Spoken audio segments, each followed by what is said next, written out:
All right, this is a lecture on how to do rocket propulsion calculations. To start off with, there's this reference sheet that I passed out previously called Orbital Mechanics Basics and Astronomy. There are some equations towards the bottom part of the handout, and these are the ones that I'm going to have to explain for you to deal with.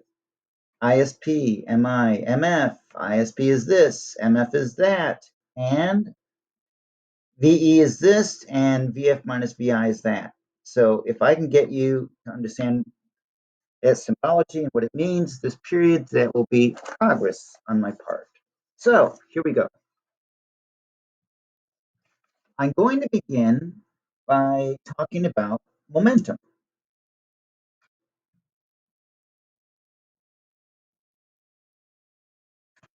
Momentum is a physics quantity, a physical quantity. It's represented by the symbol lowercase letter p, and it's defined as the product of mass times velocity. Mass is a scalar quantity, but velocity is a vector. So I'm going to draw a little arrow on top of it this time to remind you that it has a magnitude and a direction. That's what this arrow is reminding you. Well, momentum also is a vector. So it has a direction. It's the same direction as velocity. So if the velocity is to the right, the momentum is to the right. If the velocity is up, then the momentum is up. One of the main concepts of momentum is the concept of conservation of momentum.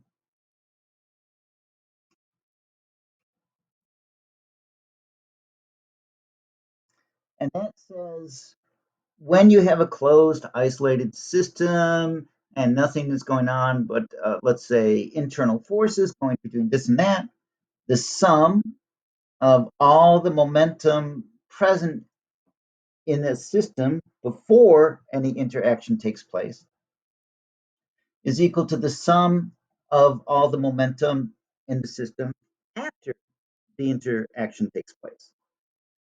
Okay, so I am going to build a device that shoots cannonballs. And I'm really bad at drawing. I'm trying to think of what I might be able to do. So here's the end of the barrel. And let's have a barrel like this. And by the way, I'm supplying a total of 3 cannonballs. So I'm storing 2 of them on top of the cannon. And I have one down inside the barrel, going to light the fuse and fire it. And this cannon is mounted on sort of like a sled track, but here, maybe we'll just put some wheels on it. So here's a wheel, there's a wheel, 3 cannonballs, 2 wheels, a cannon on wheels. Now, this entire contraption without the cannonballs, let's say it has a mass of 200 kilograms. And let's say that the mass of each cannonball is 10 kilograms, and that I have 3 of them total on this system. Nice. Okay, but wait, there's more. Initially, everything is just sitting here at rest on some frictionless horizontal surface. That means the sum of all the momentum at the beginning of this physics problem is 0. And the units for momentum are the units of mass times the units of velocity. So 0 kilogram meters per second. After a cannonball is fired, it goes shooting out at, oh gosh, let's make it 300 meters per second. Whoosh, boom, good shot. If I were to calculate the momentum of this first cannonball, that would be the product of its mass, 10 kilograms, times its velocity, 300 meters per second. So its momentum would be 3,000 kilogram meters per second. The concept of conservation of momentum says whatever the total was at the beginning has to equal the total at the end. Well, at the beginning, the total was 0. So at the end, the total still has to be 0. And that means if this cannonball has 3,000 kilogram meters per second of momentum to the right, then the cannon, with still 2 cannonballs stored on it, must have a negative momentum that, when added to this first one, will still add up to 0. Okay, so that means the momentum of this cannonball with 2 cannons on it has to be negative 3,000 kilogram meters per second. And what I can do is take this momentum for the cannon with the 2 cannonballs still on it and solve for the final velocity of that part of the system by dividing it by the mass of everything that's moving here. Well, we've got 200 kilograms for the cannon itself, plus 10 for this guy, plus 10 for that guy. So our current mass is 220 kilograms. And if I rearrange this equation and solve it for the final velocity of the cannon with the 2 cannonballs mounted on it, why 3,000 divided by 220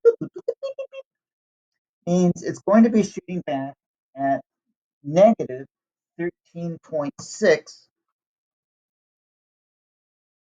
meters per second. All right, now a little bit of terminology. This entire system would be the initial mass.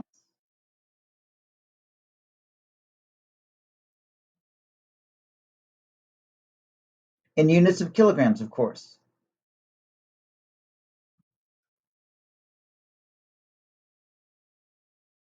And that's before the cannonball is fired, of course. This speed at which the cannonball is fired from the cannon would be the exhaust velocity.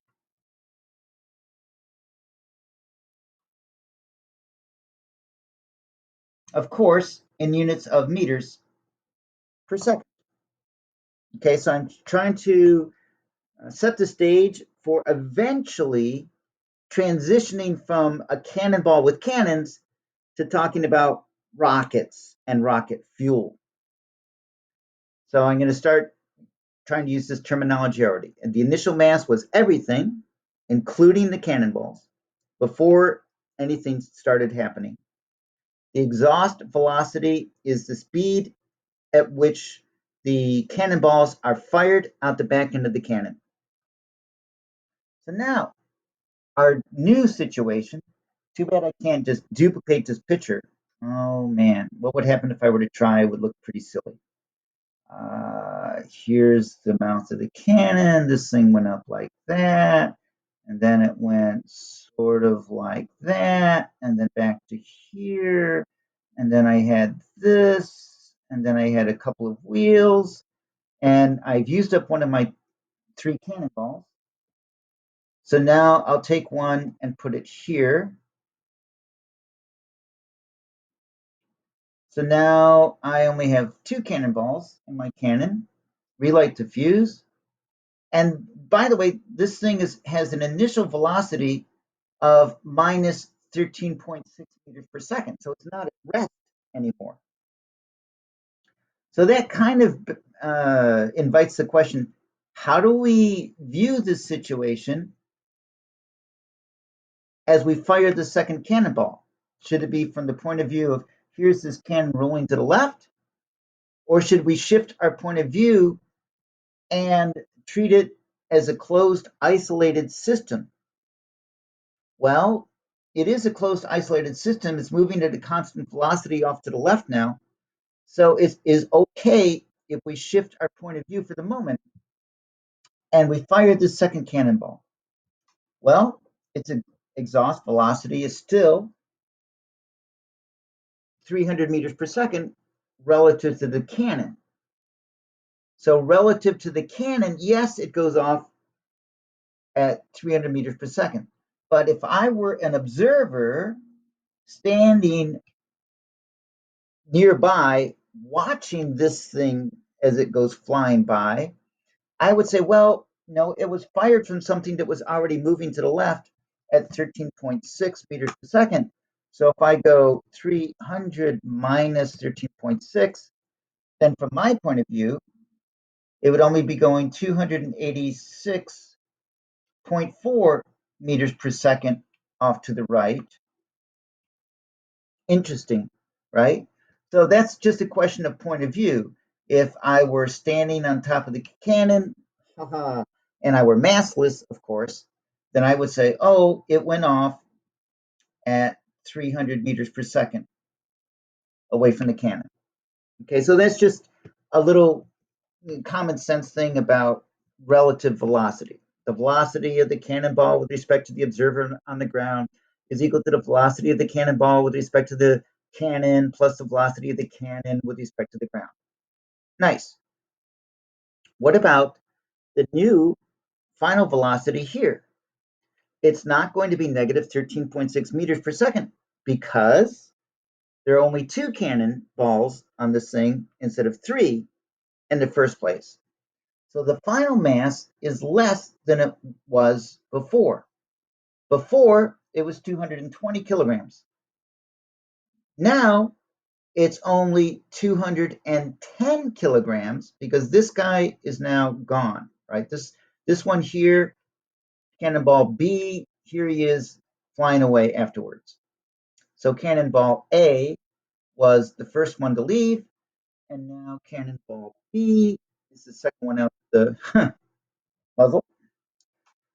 The mass of the cannon with Cannonball C still on it is only 210 meters per second. Now, the momentum carried away by the second cannonball is still 3,000 kilogram meters per second relative to the cannon. And I'm going to do things from that point of view. So if I were a massless observer on the cannon, I would say, okay, I just changed my momentum by 3,000 kilogram meters per second as Cannonball B is fired. So the recoil speed here is going to be 3,000 divided by 210 kilograms. And look, my speed backwards has increased by a bit more than 13.6 meters per second. It's increased now to negative 14.3 meters per second. Woohoo!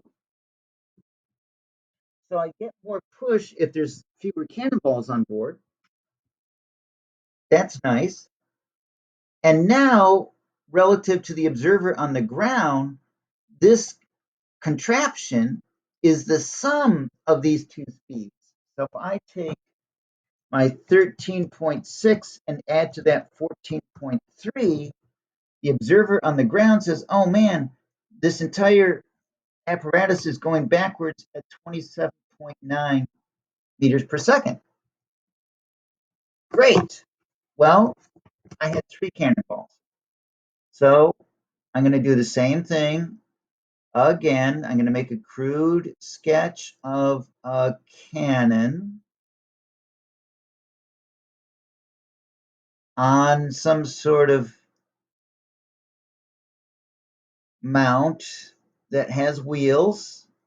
And now Cannonball C is the last one. I like diffuse. C goes shooting out, of course, at a relative speed of 300 meters per second.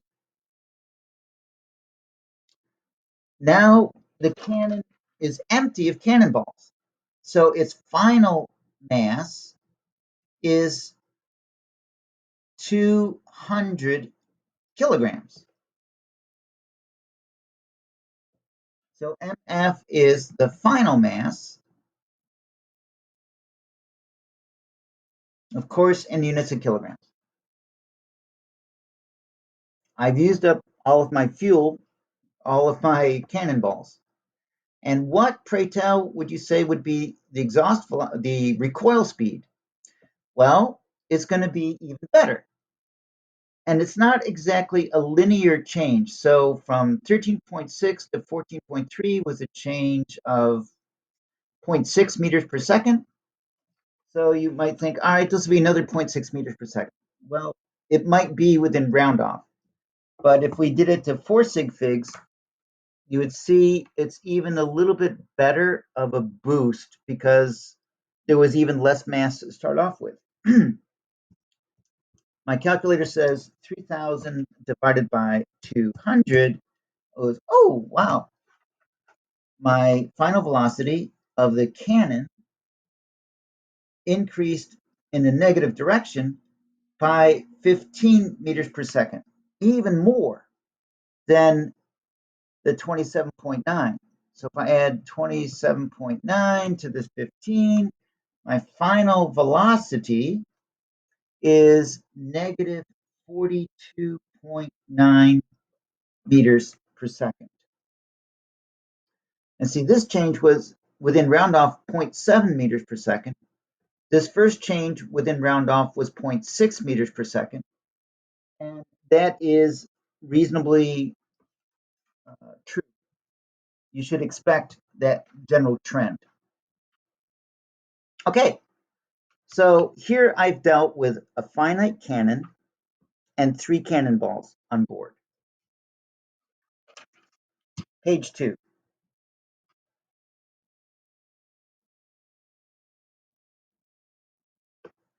I have a rocket. The rocket, of course, has some initial mass. And on board the rocket, it has fuel. There are different propulsion systems being proposed for rockets. Maybe I should go to the Human Spaceflight Mission Analysis and Design book and see if I can find a chapter that deals with propulsion systems. Oh, it's on page 761. Let me see if I can give you a feel for this.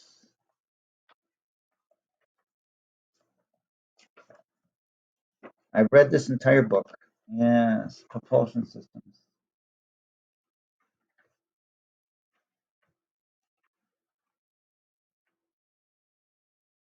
Okay, so there are different technologies. Here's a table 24-2, key propulsion technologies and what they do. There's cold gas propulsion, chemical, monopropellants, bipropellants, solid rockets, hybrids, nuclear propulsion, yes, and electric propulsion.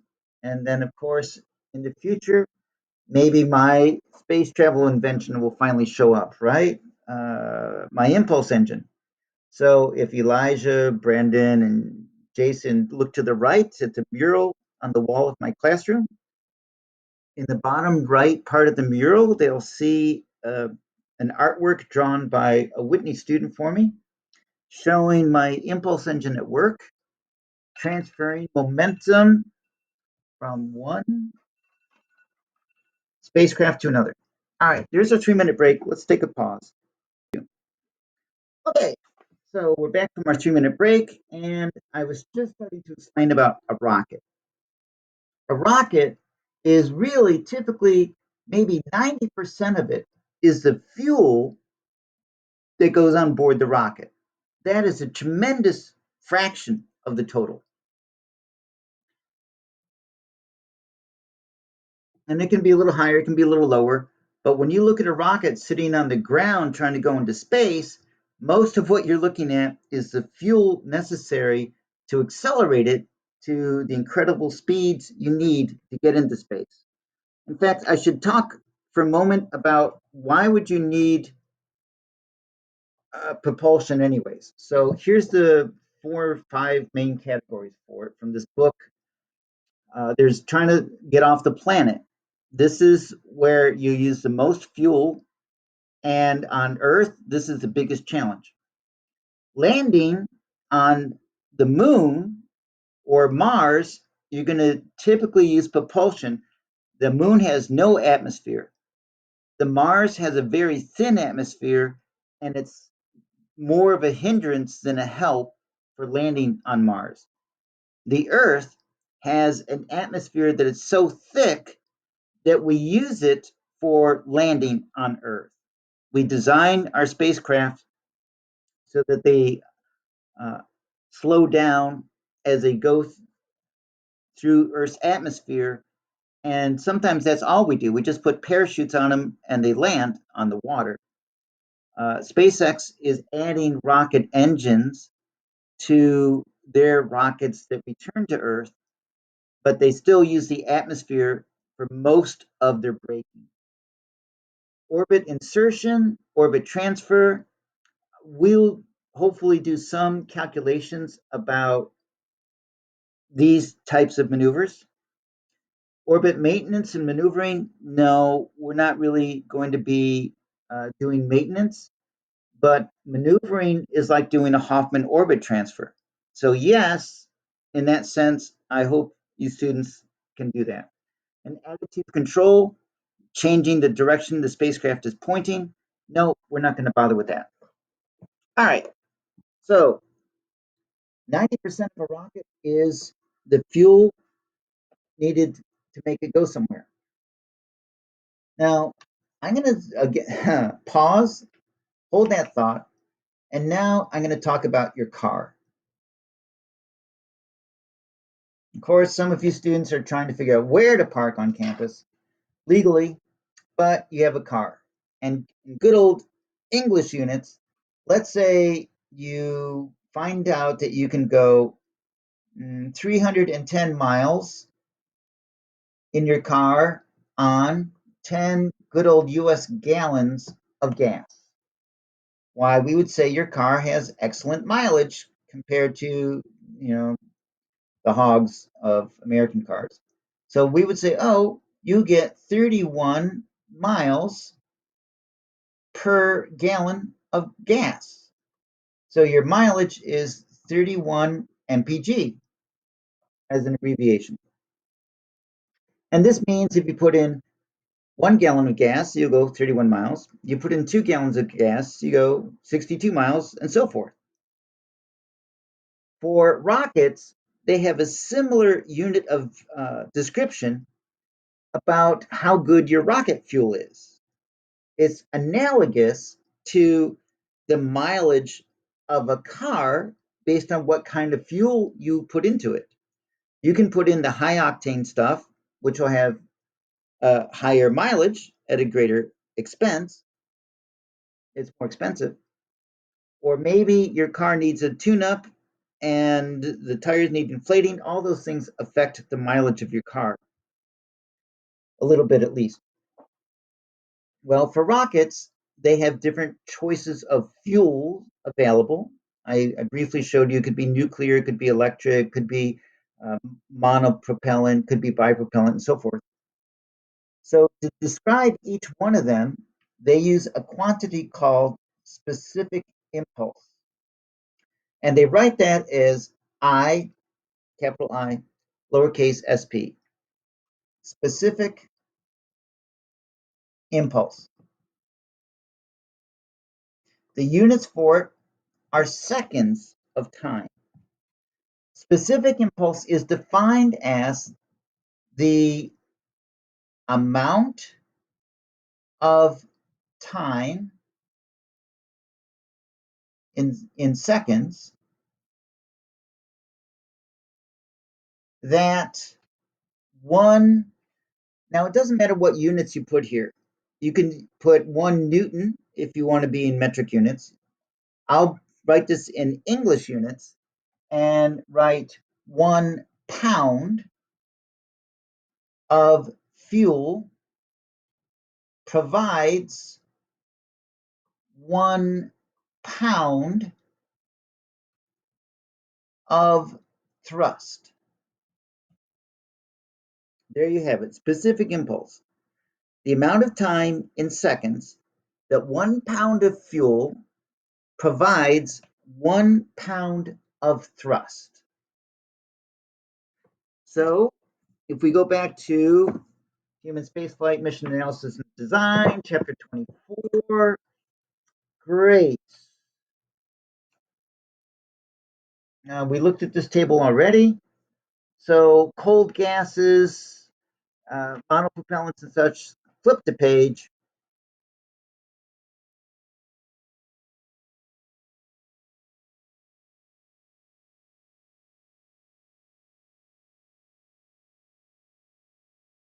I guess I should introduce you to this equation. Specific impulse is equal to the thrust divided by the propellant mass flow rate times the gravitational constant for the surface of the Earth, no matter where you are in the universe. Okay, so stand by for a moment. Let me show it to you in a little bit easier way. If you were to take the exhaust velocity from my excellent orbital mechanics basic and astronomy handout, take the exhaust velocity and divide it by little g, and they use a value of 9.81 meters per second squared, that will give you the specific impulse. So do you remember the example where I said the cannonball was being fired at 300 meters per second?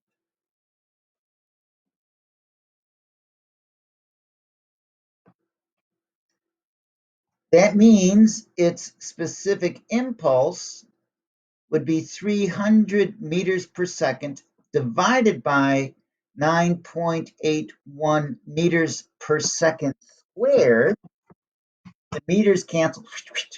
One of the seconds canceled, and you are 1/1 seconds, which means the answer will be in units of seconds. 300 divided by 9.81. That means my specific impulse with these cannonballs is 30.6 seconds.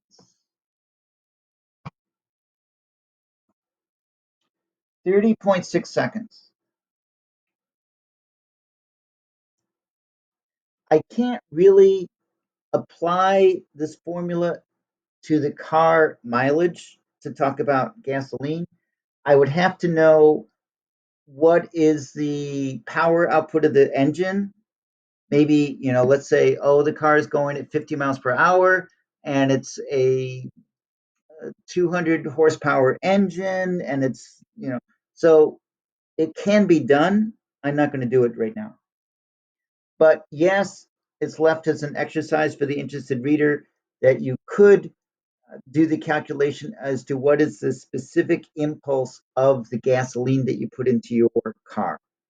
It will vary depending on what speed you're driving your car, because air resistance will vary and so forth. But in space, there's no air resistance. So this works really well, particularly in a vacuum. Great. What does this mean? It means mathematically 1 pound of cannonball provides 1 pound of thrust for just over 30 seconds of time. If I could fire the cannonballs at a higher speed in the first place, well, then of course, the cannon would recoil at an even greater final speed than what we achieved with 3 cannonballs.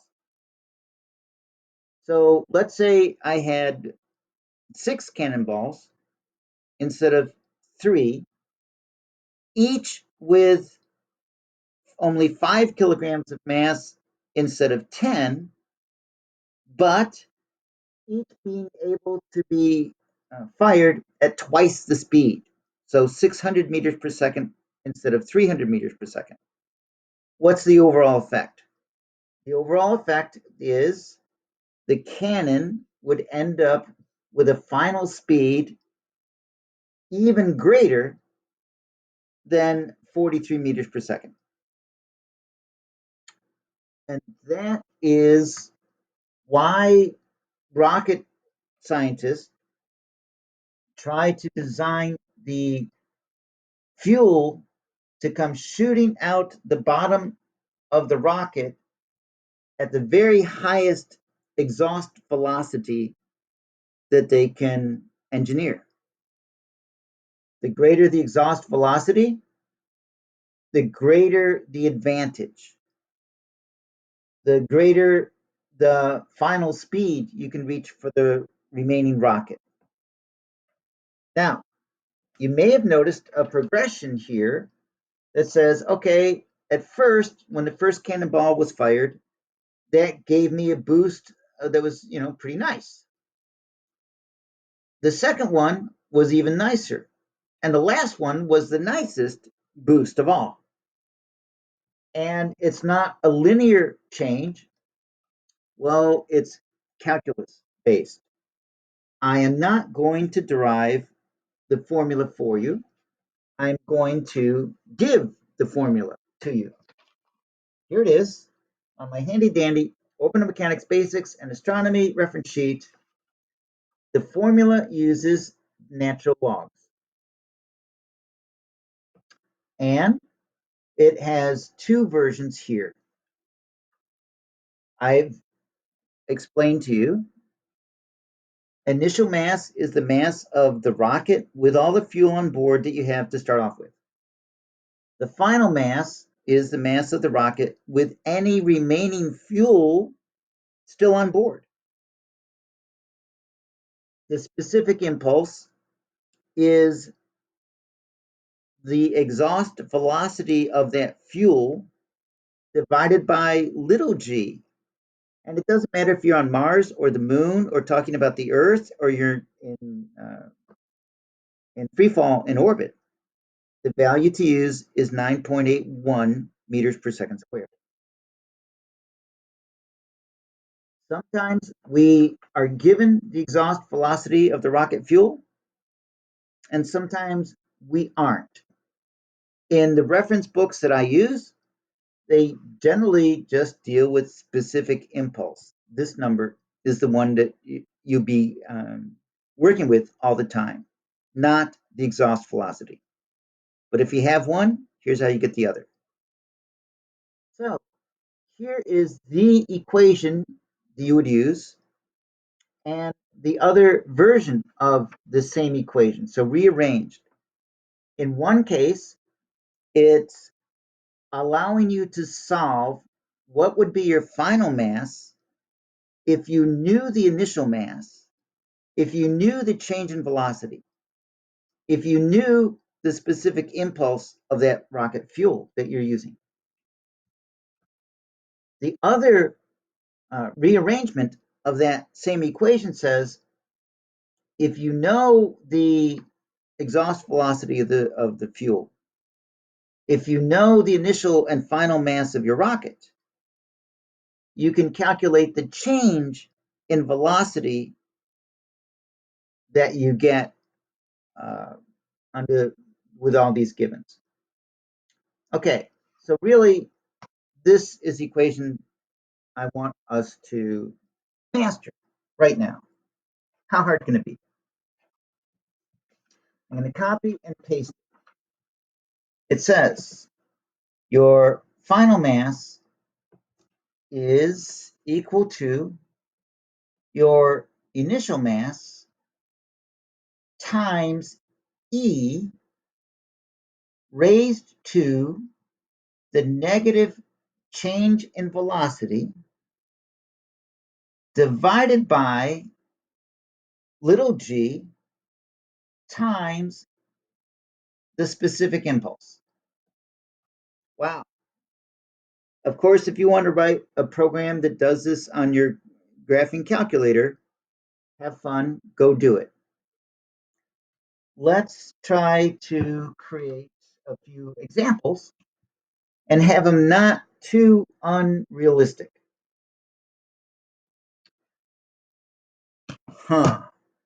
Now, some of these numbers I can just completely make up. Let's say I start off with a 1,000 kilogram rocket. So that's the initial mass of my rocket. And I'm going to change the speed of this rocket in space. Okay, so turns out there's going to be a limit to how much you can change the speed of your rocket. This rocket was 90% fuel. If it were 100% fuel, of course, there's no payload, not even an engine.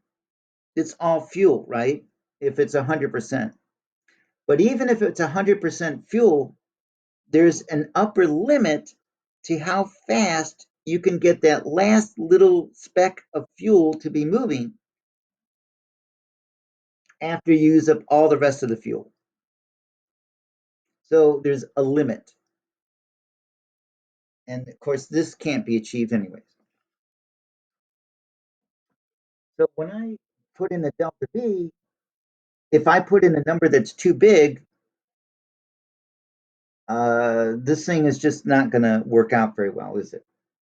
So let's try a change in velocity. I'll just make up a number, a small number. Let's say I want to change it by 30.0. Oh, you know what? Here, let's change it by that. Let's change it by 42.9 meters per second. Okay. 40, oh, let's make it 43 meters per second. And in fact, let's make this thing equal to the mass of the cannon with cannonballs on board. So the total mass was 230 kilograms. Let's use that as our initial mass. 230 kilograms, but now it's a rocket instead of a cannon. And I want to change my velocity by 43 meters per second. Now, what kind of fuel shall I use? Here are characteristics of different fuels. Table 24.3, performance of key technologies. If I've used something like a cold gas thruster, its specific impulse typically would be 60 seconds, and the thrust would only be as high as 50 newtons. Okay, advantages, disadvantages. Let's just try using some nitrogen gas as my rocket fuel. So I'm going to use ISP of 60 seconds.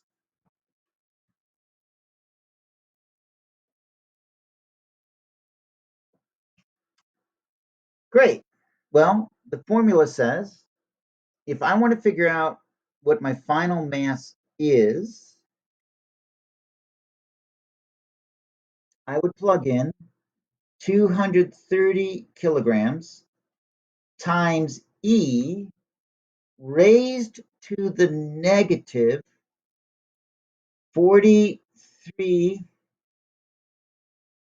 divided by, this is still all in the exponent, divided by 60 times 9.81. Wow, how's that for something you need to be sure you do very carefully on your calculator, right? So here we go. I'm going to type it in, 230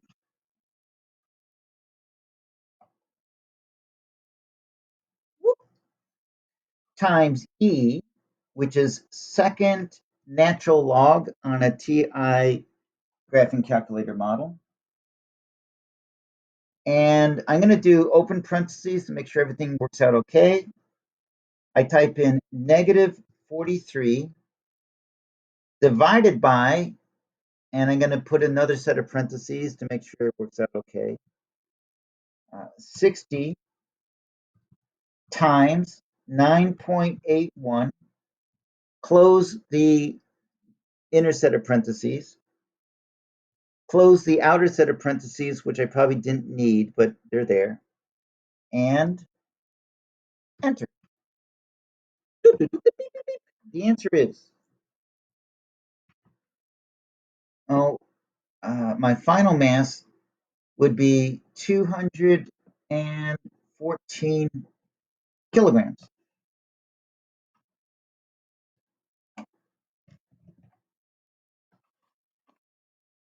With my three cannonballs, I had to use up all three cannonballs to get to that final speed. If I could replace this with just a nitrogen jet, so a tank of nitrogen gas and a nozzle shooting out nitrogen gas at this exhaust speed that we could calculate, I'd have 14 more kilograms of mass when I'm done than if I fired those three cannonballs from that cannon. And it goes up from there. The higher the value of the specific impulse, that's like the better the mileage on your car. So think of, oh, this is 60 miles per gallon. Well, this is 250 miles per gallon. Wow, that's so much better. My final mass would be even closer to my initial mass. In fact, we could do that as a calculation. Nope, let's skip it. We're short on time. In the world of rocket propulsion, I'm not interested in cold gas technology. I am more interested in bipropellants because I want you students to do something related to human space travel. Nuclear is kind of too futuristic for us, unproven, as it says, politically unattractive. Electric, my impulse engine concept is basically electrically based, but it has high thrust compared to what you see here. And it's just a beautiful expression of physics. However, before we can play with stuff like this, you need to be competent with stuff like that. So, in the world of bipropellants, it says the specific impulse range is 320 to 460 seconds. The space shuttle main engines, the very best technology that we could design in the 1970s and 80s, had a specific impulse of 453 seconds, right up there near the theoretical maximum. SpaceX is developing methane oxygen engines instead of the hydrogen oxygen that were used. So it's still a bipropellant. And by the way, I guess I should show you. So what I've been sharing with you is called the ideal rocket equation. And here it is written neatly in this textbook. It says the ratio of the final mass to the initial mass. Let me get my finger out of the way so you can see everything it says. It says where. The ratio of the final mass to the initial mass is E raised to the delta V, which is going to be a negative number, divided by the product of specific impulse times the gravity constant of 9.81 meters per second squared. And then if you want to get into true rocket science, then you start talking about, well, there's the mass of the structure, there's the mass of the payload, there's the mass of this, there's that. And it goes on from there and becomes scary complicated. Look at this. Yes, we're not going to do that. Oh, there's the integration I talked about. Oh, look at that. That's beautiful. Yes. And then they have analysis based on how many stages you have, and on and on and on. So let's get to something meaningful.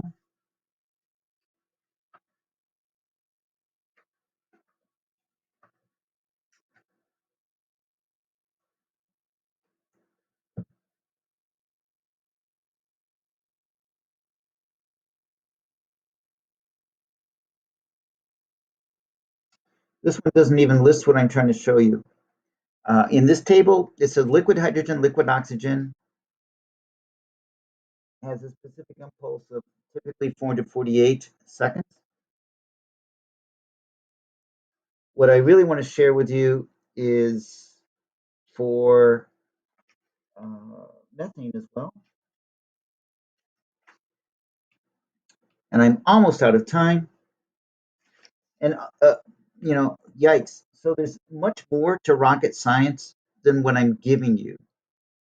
And if you take a course, this is a graduate level course textbook I'm sharing with you. If you take a graduate level course in rocket propulsion, you see why people get to say, wow, that's rocket science, meaning extremely complicated stuff. But let me see if I can get to the back of this other book, Space Propulsion Analysis and Design, and just get to a table of values for methane, oxygen, propellants. Here we go.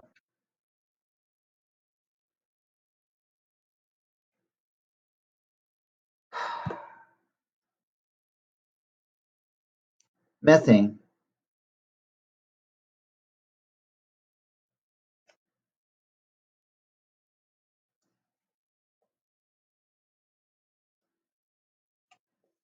Oh gosh, nitrogen oxide and so forth. I don't think I can find what I'm looking for. Maybe I can.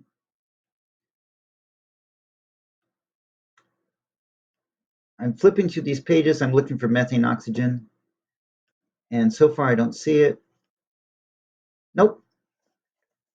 So what does this curve mean? It means it depends on your mixture ratio of fuels, how much specific impulse you get. So space travel is not easy. I'm going to close out by saying for uh, hydrogen, oxygen, I would suggest we use a value of 453 seconds. And then for methane, which is CH4, oxygen, I think SpaceX is up to 363 seconds right now. The beauty of methane is that you can make it using Martian atmosphere. So if you can turn Martian atmosphere into rocket fuel, then you don't have to bring all of your fuel from Earth if you want to go explore Mars, maybe live there for a while, and then you want to go from Mars to Earth. So that's what they're doing. Yes. Okay, so Martian atmosphere is about 98% carbon dioxide. If you were to bring water from Earth, you could break the water apart into hydrogen and oxygen, electrolysis. You can use the Sabatier reaction to basically crack open the carbon and the oxygen from each other on Mars, recombine it, and it's a chemical process that's been used for over 100 years. Okay, we're out of time. I'm stopping this recording.